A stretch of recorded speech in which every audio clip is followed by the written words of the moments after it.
Trump सरकार का मोदी सरकार की दहशतगर्द पॉलिसीज को बड़ा झटका। अमेरिका ने भारतीय स्पॉन्सर्ड बीएलए और मुजीब ब्रिगेड को दहशतगर्द ग्रुप करार दे दिया।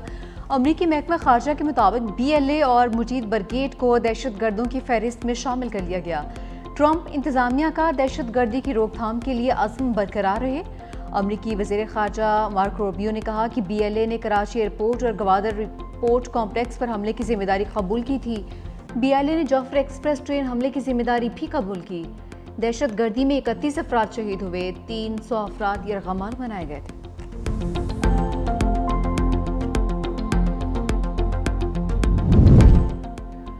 वज़ीर आला बलूचिस्तान का बीएलए और मुजीब ब्रिगेड को दहशतगर्द तंजीम करार देने का खैर मकदम। कहा कि हुकूमत और फील्ड मार्शल आसिम मुनीर को क्रेडिट जाता है।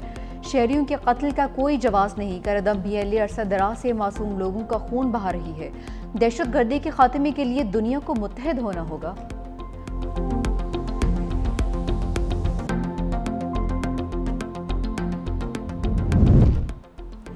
मोदी सरकार का सिफारती आदाब से क्या लेना देना। नई दिल्ली में पाकिस्तानी सिफारतकारों को हिरासा करने लगा। 4 पाकिस्तानी सिफारतकारों को घर खाली करने का नोटिस। जरा के मुताबिक नोटिस कॉन्ट्रैक्ट की मुद्दत खत्म होने से पहले जारी कर दिया। शाह महमूद फिर बच गए, दूसरे कई रहनुमा फंस गए। 9 मई के मजीद 2 मुकदमात में पीटीआई रहनुमाओं को 10-10 साल की सजा। लाहौर की इंसदादी दहशतगर्दी अदालत ने मजीद केसेस का फैसला सुना दिया।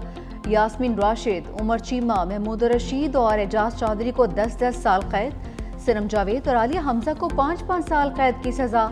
आयशा भुट्टा को जिना हाउस के करीब गाड़ियां जलाने के केस में 10 साल कैद। शाह महमूद कुरैशी दोनों मुकदमात में बरी। थाना शादमान नजर आतिश केस में 13 मुलजिमान को सजाएं, 12 बरी। जिना हाउस के करीब गाड़ियां जलाने के केस में 7 मुलजिमान को सजाएं, 10 को बरी करने का हुक्म।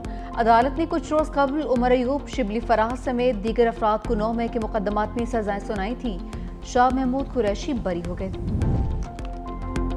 तहरीक इंसाफ का फैसले को चैलेंज करने का ऐलान। पार्लियामेंट के बाहर मीडिया से गुफ्तगू में बैरिस्टर गोहर ने कहा कि नाइंसाफी की छुरी चलती रही तो मुल्क मजीद तकसीम होगा। आज इंसाफ का कत्ल हुआ, सजाओं की मजम्मत करते हैं। 8 फरवरी को 180 नशिस्तों पर कामयाब हुए मगर मैंडेट छीना गया। मैंडेट चोरी हुआ, जो मिला वो तस्लीम नहीं हुआ। आज हमारे अवान में 76 नुमाइंदे रह गए। 74 साल कैंसर की मरीजा यास्मीन राशिद को फिर से सजा सुना दी गई। हर दिल अजीज लीडर की रिहाई तक तहरीक चलेगी। असद कैसर बोले, ये अदालत नहीं हुकूमत के फैसले लगते हैं। इन फैसलों में इंसाफ दूर दूर तक नजर नहीं आ रहा। अदलिया को खड़ा होना पड़ेगा वरना अमली खाना जंगी की जानिब हालात बढ़ रहे हैं। फॉर्म 47 वालों के बच्चे भी उन्हें रुकन नहीं मानते। तहरीक इंसाफ का सजाओं के खिलाफ पार्लियामेंट हाउस के बाहर हंगामा। पीटीआई अरकान कौमी असम्बली इजलास से निकल गए। पार्लियामेंट हाउस के गेट पर एहतजाज।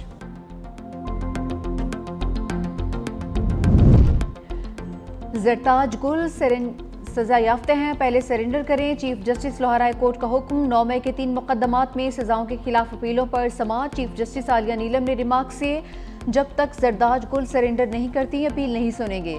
जरताज गुल पहले सरेंडर करें फिर अदालत से रजू करें। रजिस्ट्रार ऑफिस का एतराज बरकरार रखते हुए जरताज गुल को पेश होने का हुक्म। इस मुल्क के अवाम में इतना ताकत है कि जंग की सूरत हो तो जंग में भी हम इनका मुकाबला कर सकते हैं और जो आपके 6 के 6 दरिया है वो वापस हासिल भी कर सकते हैं। जब ये जंग शुरू हुआ था तो मैंने इस दरिया के किनारे पे खड़े होकर ऐलान किया था, मोदी को दुनिया के सामने बेनकाब करूंगा। हमने उसको बेनकाब कर दिया। भारत ने जंग छेड़ी तो पीछे नहीं हटेंगे। बिलावल भुट्टो की वार्निंग। कहा कि पाकिस्तान ने भारत को इबरतनाक शिकस्त दी। कौम से वादा किया था मोदी को दुनिया के सामने बेनकाब करूंगा। मोदी ने सिंधु देश पर जो हमला किया उस पर पूरी दुनिया में आवाज उठाई। पाकिस्तान हमेशा अमन चाहता है, भारत ने जंग छेड़ी। नौजवानों ने सोशल मीडिया पर डटकर भारत का मुकाबला किया। हम सबको एक होकर मोदी के मजमूम इरादों को बेनकाब करना होगा। बिलावल भुट्टो की शाह अब्दुल लतीफ भिटाई के मज़ार पर हाजिरी, चादर भी चढ़ाई। चेयरमैन पीपल्स पार्टी की शाह लतीफ अवार्ड्स की तकरीब में शिरकत। मुख्तलिफ शोबों में नुमाया खिदमात सर अंजाम देने वालों को अवार्ड्स दिए।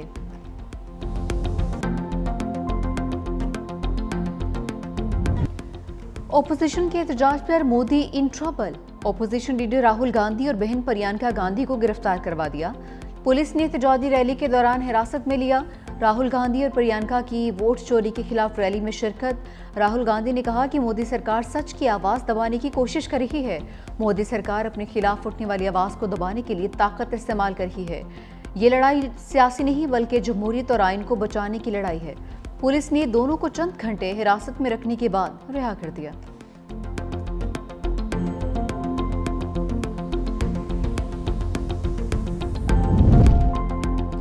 पाकिस्तान हर किस्म की इंतहा पसंदी और मजहबी अदम बर्दाश्त के खिलाफ है। सदर आसिफ अली जरदारी का अक़लियतों के दिन पर तकरीब से खिताब। कहा, पाकिस्तान के हर शहरी को बराबरी और बाहमी एहतराम का हक हासिल है। अक़लियतों की हुब्बुल वतनी और खिदमत पूरी कौम के लिए बाइस फ़ख्र है।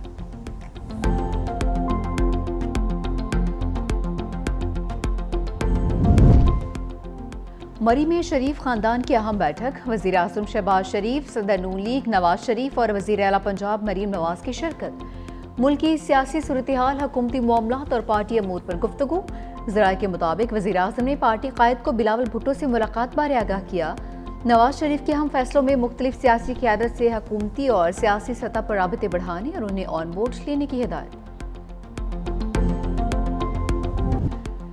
गिलगित में मट्टी का तौदा क़यामत बनकर टूट पड़ा। दिनोर नियाला में मट्टी का तौदा गिरने से 8 रज़ाकार जाँ बहक, 7 जख्मी हो गए। रज़ाकार पानी की बहाली के लिए काम कर रहे थे।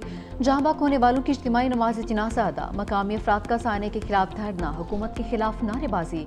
इंतजामिया के मुताबिक शिशपर ग्लेशियर पिघलने से नाले के बहाव में इजाफा हुआ, फिर सैलाब आया। दरियाए सतलुज और मुलहका नदी नालों में सैलाब का अलर्ट। आइंदा घंटे में 72 की जानिब से पानी छोड़े जाने का इम्कान है।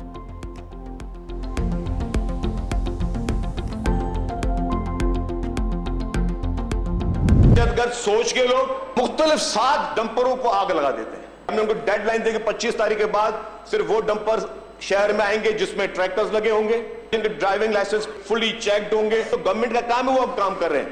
लेकिन आप बैठ के यहाँ पे सिर्फ आग में तीली के फलाने ने ये कहा, फलाने ने ये कहा, ये क्या मैसेज दे रहे हैं आप? शहर का अमन आपको रास नहीं आ रहा है? जानबूझकर इस तरह की साजिशें की जा रही है।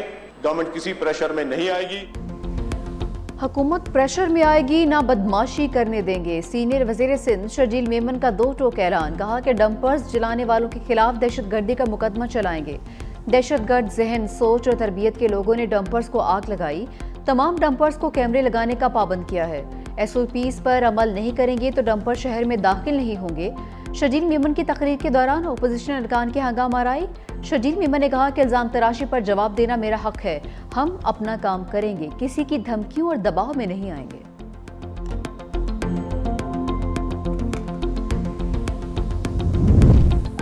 तुर्किया में क़यामत खेज ज़लज़ला, दर्जनों इमारतें ज़मीन बोस, 1 शख्स जाँ बहक, 29 जख्मी।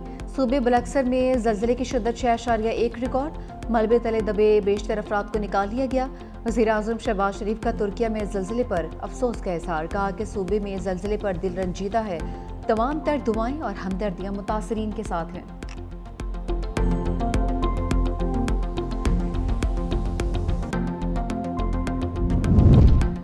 शुगर माफिया गलत अदादोशुमार देकर बच निकला।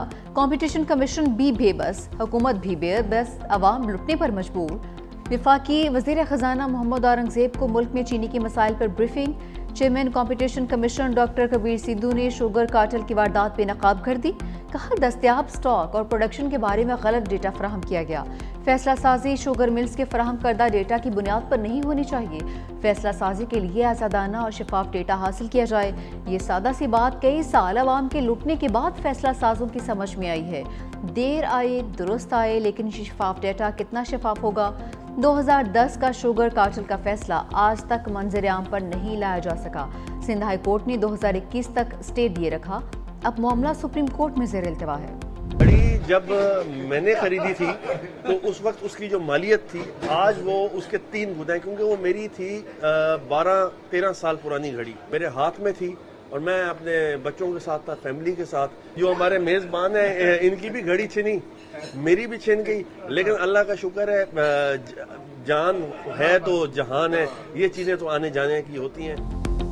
महंगी घड़ी मुश्किल की घड़ी बन गई। यूसुफ रजा गिलानी की बेटी की बेश कीमत घड़ी बार्सिलोना में चोर ने छीन ली।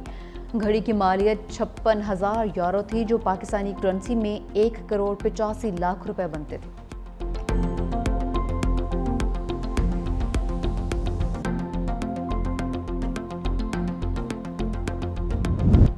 भारतीय रियासत उत्तर प्रदेश में 200 साल पुराने तारीखी मकबरे पर हमला। बजरंग दल समेत इंतहा पसंद हिंदू तंजीम के अरकान ने धावा बोल दिया। मकबरे की तारीखी इमारत को नुकसान पहुंचाया है।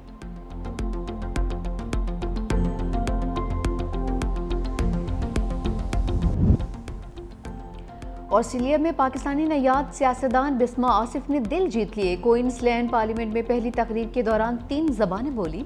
उर्दू, पंजाबी और हिंदी में तकरीर करके सबको दंग कर दिया। बिस्मा आसिफ कहती हैं, मुझे फ़ख्र है कि मैं पाकिस्तानी और पंजाबी हूँ। बिस्मा आसिफ का ताल्लुक लाहौर से है।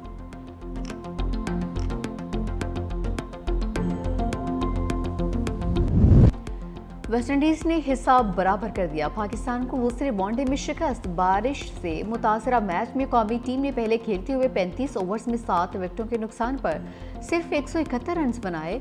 हुसैन तलत ने 31, अब्दुल्ला शफीक ने 26 और साइम अयूब ने 23 रन की इनिंग्स खेली। डीएल सिस्टम के तहत वेस्टइंडीज ने 181 रन का हदफ 5 विकेटों पर पूरा कर लिया। शिरफेन रुदरफोर्ड ने 45 और शाय होप ने 32 रन बनाए। सीरीज का फैसला कुल मैच आज खेला जाएगा।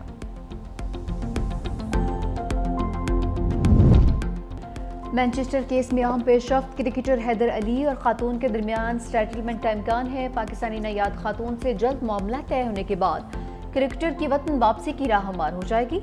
ज़राए के मुताबिक हैदर अली और खातून की दोस्ती पुरानी थी। अगर ये केस खत्म होता है तो हैदर अली को पीसीबी की इंज़बाती कार्रवाई का सामना करना पड़ सकता है।